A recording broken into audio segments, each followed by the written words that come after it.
Hi, bei mir geht es heute um das Aputure 120D Studio-Licht, was in meinen Augen so ziemlich das beste und vielseitigste Licht für Filmmaker ist. Warum das so ist und was mir daran gut gefällt und vielleicht auch nicht so gut gefällt, das erfahrt ihr in diesem Video. Viel Spaß!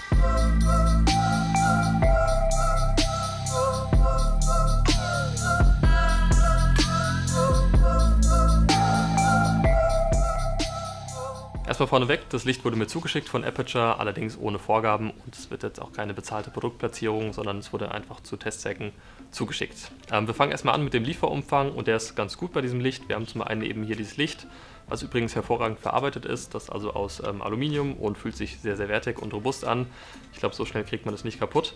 Was wir außerdem im Lieferumfang haben, ist ein V-Mount-Modul, das heißt, wir können das Licht auch außerhalb von Steckdosen oder von Strom mit V-Mount-Akkus betreiben. Dazu komme ich aber gleich noch. Eine Fernbedienung haben wir auch am Start, das heißt, wir können die Lichter mit der Fernbedienung ansteuern und ausschalten und dimmen und so weiter. Das Schöne ist bei der Fernbedienung, dass wir das auch koppeln können mit anderen Aputure 120D Lichtern. Das heißt, wenn man mehrere Lampen am Set hat, kann man die auch gleichzeitig mit einer Fernbedienung steuern. Ja, wie kam ich auf dieses Licht? Seit einiger Zeit gibt es ja sehr, sehr viele YouTube-Videos auch darüber. Liegt natürlich auch daran, dass Aputure hier sehr viele YouTuber mit diesem Licht hier ausstattet. Ich nutze das Licht auch schon seit einem halben Jahr hier im Studio. Also der Malte, mit dem ich mir das Studio teile, hat das Licht eben auch. Und ja, mit diesem Licht werde ich halt auch hier gerade beleuchtet. Deshalb kannte ich das Licht halt eben auch schon, bevor ich jetzt hier mein eigenes hatte und war halt eben sehr zufrieden damit. Und die letzten, keine Ahnung, 30 bis 40 Videos, die ihr jetzt auf meinem Kanal gesehen habt, sind auch alle schon mit diesem Licht hier ausgeleuchtet worden. Ja, nochmal so ein paar Fakten zu dem Licht. Das Licht hat einen CAI-Wert von 97, ist also sehr farbtreu. 100 ist sozusagen der höchste Wert, für die, die das jetzt nicht kennen. Und mit 97 ist das Licht hier schon sehr, sehr hervorragend, was die Farbtemperatur Treue sozusagen angeht. Wir haben hier zwei Versionen. Ich habe jetzt hier die Tageslicht-Variante. Es gibt auch noch eine Kunstlicht-Variante mit 3500 Kelvin, glaube ich. Die hat jetzt eben 6000 Kelvin. Das finde ich auch für die meisten Einsätze ja, am geeignetsten. Das Licht hat eine Helligkeit von 2500 Lux bei einem Meter Entfernung, ist also wirklich auch extrem hell. Ohne Softbox sollte man da nicht direkt reingucken. Mit der Softbox, die ich jetzt hier vorne drauf habe, ist es dann auf jeden Fall auch angenehmer. Also wirklich, das Licht ist extrem hell. Wem das aber noch nicht hell genug ist, der kann dann auch zur 300D-Variante greifen. Zu dieser 300D-Variante hat der Marco Banoli auch ein Video schon gemacht. Schaut euch das gerne mal an. Den Link findet ihr in der Beschreibung. Das Coole bei dem Licht ist, dass man das eben sehr vielseitig ansetzen kann. Wir haben hier vorne so eine Befestigung dran, da können wir eben sehr, sehr viele Accessoires dran machen.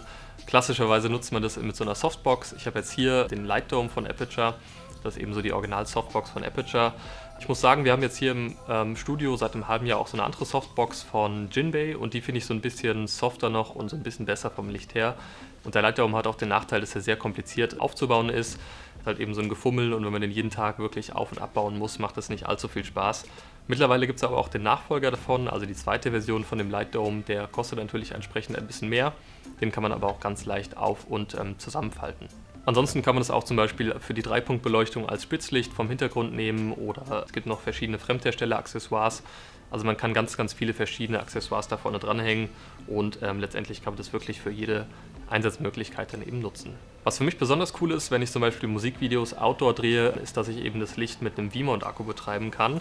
Das Problem war jetzt hierbei nur, wir haben es ausprobiert auf der Stufe 100%, also auf der hellsten Stufe von diesem Licht, geht das Licht einfach nach 30 Sekunden ungefähr aus. Und das, obwohl ich schon einen wirklich sehr, sehr guten V-Mount-Akku habe. Es kann sein, dass es mit schlechteren V-Mount-Akkus dann eben noch schneller wieder ausgeht. Nur mal so als Beispiel, das sind jetzt eben 90% Lichtausbeute und ich finde, das reicht eben auch vollkommen aus für normalen Videobetrieb. Und das hier sind jetzt 100%, ist eben nochmal ein Stückchen heller, aber wie gesagt, ja, meistens muss man das auch gar nicht so auf Anschlag haben, sondern das ganze Video jetzt hier wurde zum Beispiel mit 85% Lichtausbeute aufgenommen. Ich habe ja schon früher mit anderen Softboxen gearbeitet und die werden ganz gerne auch mal ein bisschen wärmer. Das ist der große Vorteil hier an diesem Licht auch, dass es so gut wie gar nicht warm wird. Wir haben hier auch so einen Lüfter verbaut, der ist extrem leise, also für Leute, die auch Ton aufnehmen müssen, ist das Licht sehr, sehr gut geeignet. Ich glaube, die etwas größere Variante, der 300D, der macht dann schon öfters mal so ein paar Lüftergeräusche. Bei dem hier hatte ich eben gar keine Probleme. Ja, dann komme ich jetzt zum Fazit von diesem Licht. Also ich bin sehr, sehr zufrieden. Ich nutze es ja, wie gesagt, auch schon seit mehreren Monaten und habe jetzt hier endlich halt auch mein eigenes Licht. 730 € kostet das Ganze. Das ist natürlich eine Menge Geld. Ich finde aber für das, was man dafür eben bekommt, ist das wirklich eine coole Sache. Gerade dieses V-Mount-Feature finde ich super. Für meine Produktion ist es sehr schön, dass ich halt eben auch wirklich ohne Stromkabel das Ganze eben nutzen kann. Mittlerweile ist ja auch der Nachfolger davon rausgekommen. Der kostet nur in Anführungsstrichen 120 € mehr, also um die 850 im Moment. Der hat nochmal 25% 10% mehr Lichtausbeute und bringt noch so ein paar andere Funktionen mit. Wahrscheinlich würde ich mich jetzt für diesen entscheiden, wenn ich mir jetzt einen kaufen wollen würde. Wie gesagt, für Leute, die jetzt wirklich auf jeden Euro gucken, kann man mit dieser Variante, also mit der ersten Variante, auch schon eine ganze Menge anfangen. Den Lightdome würde ich jetzt nicht uneingeschränkt empfehlen. Ich bin, wie gesagt, mit der Lichtausbeute davon nicht ganz zufrieden. Da gibt es eben Fremdhersteller, wie zum Beispiel mit dieser Jinbei Softbox, die mir vom Licht einfach so ein bisschen besser noch gefallen. Das muss aber jeder selbst entscheiden. Also es gibt bestimmt Leute, die mögen diese Lichtausbeute von dem Lightdome auch sehr gerne. Ansonsten war es jetzt soweit von mir. Falls ihr noch Fragen habt zu diesem Licht, lasst mich das gerne in den Kommentaren wissen. Links findet ihr auch alle in der Beschreibung. Und jetzt würde ich sagen, bis zum nächsten Video. Macht's gut. Ciao.